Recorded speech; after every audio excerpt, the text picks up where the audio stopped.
Hey guys, Uni-Type and in the last episode, we talked to these I Am High people, and then we beat the gym leader in a 22-minute epic that we made, since I did not have a timer on me at that moment. In this episode, we will be talking to this guy. Which do you prefer, fishing in the sea or a stream? You know, I like fishing in the Enderman stream, really. All I catch is really like Enderfish, Enderman. Yeah, stream, definitely. What do I have in front? Mariner. Ooh, the map is changing a little bit. But anyway, in the last episode, we did that stuff. And in this episode, we will be continuing on into the first real dungeon of the game. I do not count Petalburg Woods as a dungeon because it takes literally the skill of a potato wrapped in toothpicks to win. And that doesn't make sense because you can't wrap a potato in toothpicks because toothpicks are not wrappable substance. So I would say that I was trying to reference potato physics. I don't know. Let's change Pokemon out. Wow. They're all only toothpicks. Mary can stay in there. Have fun. But anyway, today's Thanksgiving. That's actually a pretty big deal since last episode I said that I was early for Thanksgiving, but really I'm not. I'm making a video on Thanksgiving right now because I have nothing else to do right now because I'm bored. But either way, things I'm thankful for: shiny Pokemon, my shiny Pokémon, trainers that use Magikarps because they're easy to grind levels off of, the remade sprites from Pokemon Emerald because they look freaking beautiful, and yeah, basically those things. And Mariner getting experience, and sorry about that, guys, there's a little glitch in my game. Let's just sprite. And Magikarp. Second.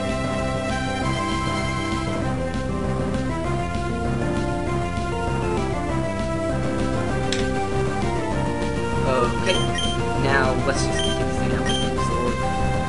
Right next to me I have this poem I wrote a couple of days ago. I read a poem about like life choices we've made. It was my poem. I don't have the whole thing right here since I didn't write the whole thing on this paper. But I wrote about my hardest decision in my life, choosing which Pokemon to choose in the original game. So yes. Recently also, I have been playing Randomizer Run, Nuzlocke Randomizer of Emerald, which is, if you don't know what it is, then just go on Reddit for a couple seconds. Go on Pokemon Reddit and you'll find it out in a couple seconds. Fishing's great, but so is battling. If you don't mind, can we meet again? Here's my number, maybe. Okay, well, either way, what's here? Wait, first one. Knew it. One Stardust. Stardust sells for a lot. That's actually really good. And right over here. No items? Oh, wow, no item. Pokeball. That's relatively useless, since I'm not gonna have Pokemon for a long time on my schedule. Right here. Nope, nothing here. Here? Come on, guys, I'm on a roll. Dang it.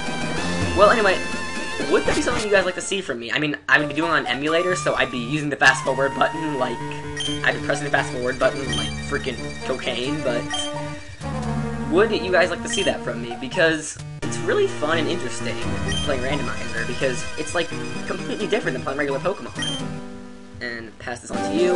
You give us HMO 5, Flash, which does not make your Pokemon the fastest thing in the universe, even though that would be way cooler. Instead, it makes it so you can light up dark caves. Shut up. Shut up. Shut up. Inky Darkness. Yes, because that's the thing. Let's go try to teach that to one of our HM slaves. Because we have 3, so... I don't really think... Yeah, we can sell the 5 races. So I don't really think... I think they're gonna be HM, use Flash. Use Flash Pokemon. Yes! Gangnam Style is able to learn it. And so is Mariner, and wow. I have a new grass up for able to learn Flash, so sweet. Anyway, is there him right here? A wild battle. Speaking of wild battles, there are 3 new Pokemon in this area. The first is Makahita, which is a 50% chance to find, so you'll be finding lots of them on the first floor of this dungeon. They are extremely bulky and can deal lots of damage. In fact, I like them a lot. I use Stars like this for some reason. I was not mention, I like them a lot. They have really awesome move pool, and the only downside is they're kind of slow. But if you get past all that, they're pretty awesome. Next in this cave is the all-famous, most annoying Pokemon in the world, Zubat. 30% chance to find it in here. It is annoying as... You find them in every cave, in every Pokemon game except for the 5th generation. And they always use the move Supersonic, which makes Pokemon confused and to switch out or try to get through it, which, knowing every gamer in the world's luck, you always hit yourself. Which, if you don't know what Confusion does, it makes you hit yourself every once in a while.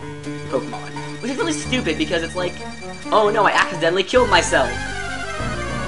Or like, you told me to use Growl? Did you mean hit myself? Ah! But either way, the Zubat's the most annoying thing in the world, but if you catch one, which you'll find a lot of them, so they're pretty tempting to catch, they will not disappoint. They're extremely fast, they evolve rather late, in my opinion, but they're extremely fast, and they have some pretty good offense. Their defenses are terrible, though, and their move pool is pretty interesting. So, do as you will with them. You can also catch Abras, 10% chance to find them here, which I already talked about Abras, and they're great. I have one on my team. Oh, my team. This is a Uni-Type run, and I can't use them. Next up on this route is Geodude. If you don't know what Geodude is, then you must live under a rock. But either way, Geodude is on this route. He is extremely defensive, and he can deal lots of damage. I personally personally like Geodude, because he is really awesome Pokemon, really interesting. Move pool, not the best, but I'm gonna Pokemon up really fast. But he is, in my opinion, worth catching for some people.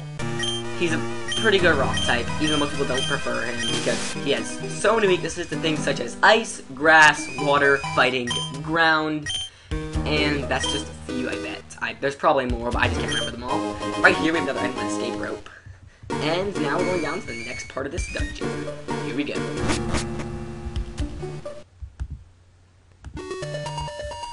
Okay, guys. We are here in the next floor of Granite Cave, which is the name of this cave, and I forgot to mention that. But either way, on the second floor of this cave, there are even more Pokemon we can find, because this place is full of Pokemon. By the way, here's the ability Teleport, which is a really awesome ability. What we'll be able to do right now. And use Flash. And that brings out the thing, so I have a much bigger distance to see. Some new Pokemon in this area are Sableye, which I'll get into Sableye after I say the next Pokemon, and Aron. Aron is freaking sweet. He is a... But anyway, when I talk about Aron, let's see if there's anything out of this rock. Aron is a freaking awesome Pokemon. We're going out to the next floor, apparently. Granite Cave.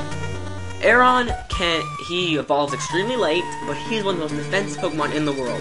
3 evolutions, which I love Pokemon with 3 evolutionary families because I think that's how it should be, in my opinion. It's a rugged rock. I'll be able to smash it, though. It's supposed to be a... Well, anyway. Aron is an extremely defensive Pokemon. It has a rather barren move pool, yet it can basically wall whatever you want it to wall. Ever. Next up is Sableye. Sableye is... What is here? Oh, an Everstone! An Everstone is an item that you give to a Pokemon, and it makes it so it never evolves. Which, if you have a Charmander, and you love Charmander, because everyone loves Charmander, you can just give it to your Charmander. Either way, Sableye is a Ghost Dark type. The first Ghost Dark type of this up to this generation. Which is freaking sweet, because Ghost Dark types are very special. They have no weaknesses. We're almost out of the cave. This took really, really short amount of time. Ghost Dark types, they have no weaknesses at all, meaning they can basically take anything, but Sableye's crummy stats really make up for that, making him not like an unstoppable force. He was actually boosted in the 5th generation, which is really sweet, but the really awesome thing about Sableye is the only ghost type you can catch up at this point. And everyone in Brawly's Pokemon, which Brawl, as you know, the last gym leader, and here's Steven. Okay, thank you. You went through all the trouble to deliver that. I need to thank you. Let me see, I'll give you this TM. It is my favorite move, Steel Wing. NTM 47 Steel Wing, and Steven's a big part of this game, but we will not be doing much about him for a little while. And you're to be quite capable. You keep training, you could become champion of the Pokemon League one day. That's what I think. I know we've gotten to know each other in our Pokénaps. Registered Steven in our Pokénaps. Sweet. In Steven's room, you can catch Aerons pretty easily, which is freaking sweet, because Aeron's one of Steven's favorite Pokemon, which I just found really kind of, like, cool about this room. It's really close to catching Aerons. Not really, it's only 10% chance, but still. I am stupid. Okay, now let's continue. Let's talk about Sableye. All of Brawly's Pokemon can only use fighting moves, or normal type moves. Sableye is immune to both fighting and normal type moves, because all ghost types are immune to fighting and normal type moves. Sableye is also immune to all psychic type moves because he's a dark type as well, but that is aside the point about Brawly. So against Brawly, Sableye is invincible, meaning that you can adopt the darkness, and Sableye will just own anything you touch. And now let's go to Mr. Briny and get our and go to the next town of the game, because we are done in Dewford Town. There's nothing really left else to do. Repel's effect wore off. Perfect timing. Oh, no. Harley, for you, I'll go out to sea anytime. Stop hitting on me, Mr. Briny. Now, my friend, where are we bound? We've already went to Petalburg, so now we're going to Slateport. Slateport, is it? Anchors away, my precious, we're setting sail, my darling. Route 107, and now we're sailing even more. Sailing's a big part of the beginning of the game until we get a move that makes it to sail ever again, ever. Which is not very interesting, because it makes sailing even more tedious. We may land in Slateport. I suppose we're going to visit Captain Stern to deliver Devon's goods. Yes, we are going to visit Captain Stern. First things first, let's talk to these things. Our second thing is a long time to make. No, you guys just look like we're staring at each other. You can have this, and we get the Soft Sand. Soft Sand boosts the power of ground-type moves. We do not have any ground-type Pokemon as of yet. But if we do get ground-type Pokemon, hint hint, then we will be giving him that. Maybe. I don't know if that's okay. And there's another guy to battle us. Sailor Hugh would like to battle. Sailor Hugh, send out Wingull. Yeah, Wingull. I enjoy Wingull's Pokemon. It has a broad weakness to electric, which just does not appeal to me. Another thing bad about Wingull, in my opinion, is Gyarados is the same exact typing, basically has the same exact pool. Gyarados, in my opinion, is an upgrade from Wingull. But that's my opinion. I know people like Wingull a lot. Personally, I like his dark counterpart, Murkrow, a lot better. They aren't really much counterparts, they're more just completely. Either way, this is beside the point. And we say we're about to use Machop. Pokemon? No. Machop. But I was thinking at the beginning of this episode, I was thinking of doing a Nuzlocke randomizer-like thing in this game. Just because I want something to hold you guys over, because this game, it's going to take a while, and it's a little tedious to, like, play through. So I was thinking of getting something else up on my channel so that I could, you know, attract more people and different people who aren't exactly fans of watching me press the A button over and over again. Not to insult Pokemon, but that's what the beginning of the game is. Admit it, and a Uni-Type run is kind of like that at some moments.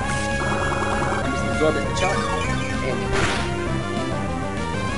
and yeah, he's down. Will Mariner get a level up, please? Yes, we did. We're level 19. Mariner's trying to learn Fake Out. Fake Out is awesome. Fake Out? Of course. Get rid of the stomach for that. Fake Out is a move that makes it so it always goes first and the enemy always flinches, but it does very little damage. Meaning that it only works the first turn. Meaning that you use on an enemy on the first turn, it does a little damage, you don't get to do anything else, it's just basically free damage on the first turn. It's like Stealth Rocks.